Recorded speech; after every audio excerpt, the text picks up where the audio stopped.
What is going down, guys? Kakarikis here, and this is the ultimate Crucible guide, showcasing Destiny's PvP and going over everything you need to know to do well in it. Now, before we start the video, if we could get to 5,736 likes, that would be absolutely fantastic. Additionally, I'm giving away a bunch of coal in RuneScape, so if you're interested, make sure to subscribe, like the video, share the video, favorite the video, follow me on Twitter, subscribe to me on Twitch, and lastly, let me be the godfather of your children, and then you will be properly entered into this competition. Now let's get started on the guide. The first thing you're going to want to do is obviously find a match in the appropriate game mode to match your play style. Now some players are going to be playing really hardcore and are just interested in winning at any cost. The game modes inside this red circle have a lot of players like that. So if you're just interested in having a fun casual experience, you're going to want to avoid those game modes. Additionally, Destiny does have some issues with matchmaking and connection problems. People often complain about things like in-game lag. However, these problems have only really come up from September 9th, 2014 till now, so hopefully they will get fixed soon. And now, let's move on to the weapons of Destiny's PvP, starting here with primary weapons. The first primary category we're going to focus on is shotguns. Shotguns are fantastic medium-range weapons that let you get the jump on the opponent by being able to instantly kill them. Now there's actually a lot of different shotguns within Destiny, but a quick trick to letting you know which ones are best to use is to use the ones that begin with the letter M and end with Atador 64. Now, of course, there are substitutes to this, like the Last Ditch and the Party Crasher. Both of those are good shotguns, but as you can see here, by testing the Matador 64's range, it does just eke out the competition a little bit. Using a shotgun is not as simple as point and click. You need to have intimate map knowledge so that you know where every single corner is that you can crouch in. Now, the key to picking which corner is the best to crouch in is to know which ones have the most shadow. Shadowy corners are going to conceal you even more and let you get the jump on your opponents. Now let's move on to the next primary gun type, sniper rifles. Sniper rifles are a lot more useful in those long-range engagements. However, they were unfortunately the recipients of a recent nerf, meaning that you can't use them out in the open in those type of long-range engagements as much because if the enemy is engaging back, you do have a lot more flinch. Now a lot of people cried havoc when this happened, but sniper rifles are still quite usable. The trick to using a sniper rifle is to not just find a long-range engagement, but also find one with neck-high cover. Sniper rifle rounds actually, most people think they come out of the barrel of your gun, but they actually come out of your forehead, meaning that if you have neck or higher cover and you just barely eke over the edge of that cover, you're using that sniper rifle exactly how it was intended, and that's definitely a lot less annoying than engaging other players in the open. Moving on, the next gun type we're going to cover is fusion rifles. Fusion rifles are actually surprisingly good, however not many people use them, but there's a very good reason for this. There's a section of the Destiny User Agreement, Section C, Paragraph 17, Subsection 2, stating that if more than 3 people in a single multiplayer match are using fusion rifles, they will be nerfed in the next patch. So we'd like to avoid that, so if you can adhere to that section of the user agreement, that would be great. Moving on, sidearms are another extremely underused gun type, but they're great for team-focused players. What they let you do is slightly annoy the enemy players who are using shotguns, fusion rifles, and sniper rifles so that they waste their ammo on you and that your teammates can hopefully engage those enemies with less ammunition. Now continuing on, we have heavy weapons. Now these are fueled by heavy ammo that will appear a little after the middle of most multiplayer matches. Now heavy ammo and heavy weapons are fantastic for letting the team that's winning win faster so that you can get your rewards and move on to the next match. Heavy weapons are broken up into 3 categories. Now first off, we have rocket launchers. These are fantastic for kill trading as soon as you've gotten heavy ammo. Next, we have machine guns. These are great for players who want to hide away for around 2 minutes where the rocket launcher people kill each other, and then they can come out and go on a great 2 to 3 player kill streak before they're killed by skip grenades. And then there's swords. These are great for people who are playing strikes and forgot to change their loadout. Alright, now that should cover all of the different weapons you will see in PvP. Now let's move on to the classes and subclasses. These are going to be very in-depth guides for how to utilize all of the different relevant classes and subclasses within Destiny's PvP. So let's start out here with Hunter, and let's begin with the Blade Dancer. So we're going to go over all of the skills you need to know about. Firstly, for grenades, I would recommend skip grenades. Moving on to armor, I would recommend putting on the Shinobu's Vow Gauntlets.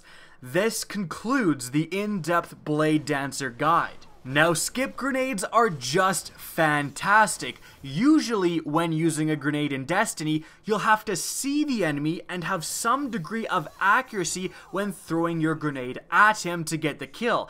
But skip grenades are great for the players who just want to press the grenade throw button and get a kill automatically. Now moving on to the next subclass, we have the Night Stalker. Now this subclass does have very useful abilities. Firstly, it has what is known as the Wombo combo, which is using your area of effect constant damaging grenades, like the Void Wall grenade, in combination with your area of effect constant damaging melee attack. Using both at the same time are fantastic for players who don't really want to be involved with those icky things like aiming and shooting guns and just want their kills right away. Next, we have Shade Step. Now, Shade Step is going to let your character dive in a particular direction, massively reducing their hitbox, making them a lot harder to kill, and also making the most of the fact that even a 10 sensitivity in Destiny turns the same as a 2 sensitivity in Call of Duty for some reason, so you can simply dive to the right of someone and watch them slowly and pathetically turn as you shotgun them in the face. And the Gunslinger subclass is really fantastic for when you're playing heroic strikes. Moving on, we have the Warlock class, and starting us off, we have the Voidwalker subclass. Now the Voidwalker subclass, you're really going to want to use the Axion bolt grenades. They're fantastic for when you want to throw a grenade without seeing anyone and still get a kill.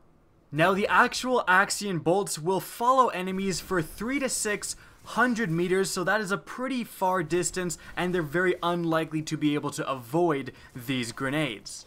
Moving on, we have the Stormcaller. This subclass, firstly, has a fantastic melee attack. Great for when you don't really have a good sniper rifle, but still want to kill enemies at those extremely long range engagements. It also has a very easy to use roaming super. A lot of the other supers make you do things like think, and this one really is just fantastic for someone who wants to hold the right trigger and go and microwave some craft dinner or something. Sunsinger is also a very useful subclass. Firstly, its fusion grenades have very good seeking properties. You can throw them when an enemy has gone through a door, and you are very likely to get that enemy, even if he's left the match entirely and gone to a different map. The Sunsinger super is also very useful, allowing you to come back from the dead and make the enemy team waste even more ammunition on you, which is fantastic for your teammates.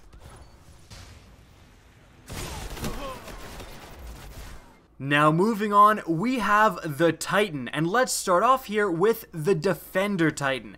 Now this is a great subclass because when you're playing Destiny's PvP and you're using a shotgun, there's about a 6% chance that you might get into engagement that isn't appropriate for shotguns. Now the Defender Titan lets you put up a bubble that makes 100% of engagements appropriate for your shotgun.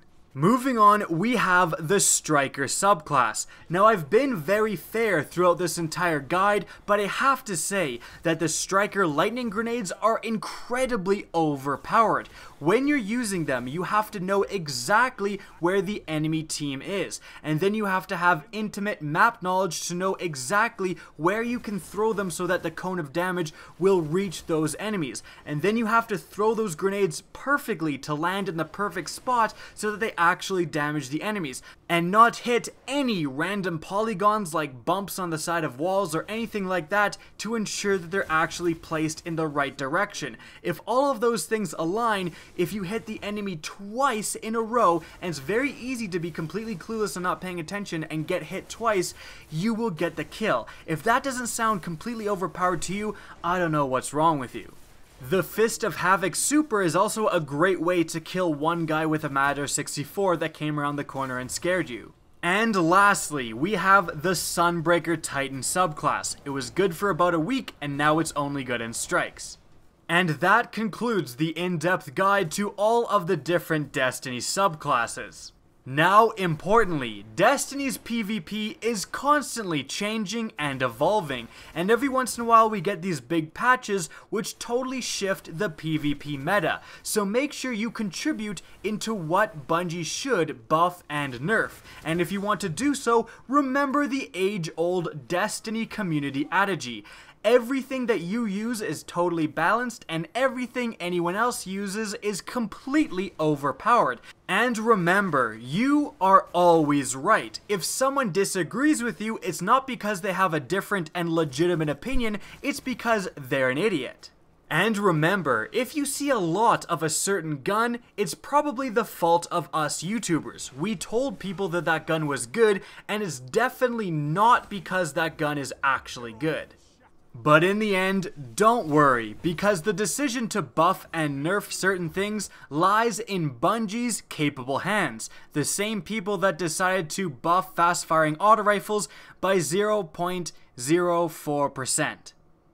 God help us all.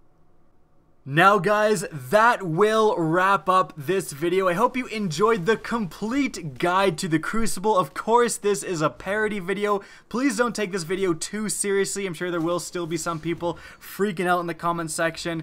But again, this was all in good fun and just wanted to have a laugh. So if you did enjoy, if you found this amusing, again, please remember to help me out by rating, sharing all the stuff I said at the beginning of the video. And if you guys want to see more Destiny content, don't forget to subscribe. If you guys want to get in touch with me, the best way is to follow me on Twitter at RickCacus. That's linked in the description down below, as is my Twitch channel, which again you can also follow. I do hope you enjoyed this video, and as always, have a good day.